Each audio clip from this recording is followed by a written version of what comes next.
излезе, да. Тоест поръчките вече как на друго ниво ми. На друго ниво. Те са минали на друго ниво. Предполагам, че ще стане въпрос сега в някакъв момент много набързо ще ви поразкажа аз за нещо, което съседи на така малък, много готин екип от хора. Развиваме едно приложение, което се нарича Vibe и то спестява точно тази хамалогия с потропването по раменцето на диджея. Приложението е за музикални реквести по време на парти. И всъщност има много готина интеракция с диджеите, така че все пак клиентите да не идват до тебе и да те занимават и да те дърпат. И всъщност вече на доста клубове в България се използва. И изкарахме го и на Филипините. Беше миналата година в Щатите, в Нидерландия и доста добре се приема.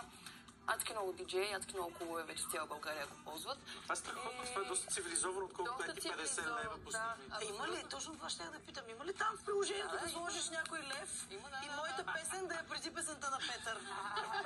В момента разработваме точно тази част с приоритизирането и кое да не се приоритизира. А има ли такова копче, ти знаеш ли аз кой съм?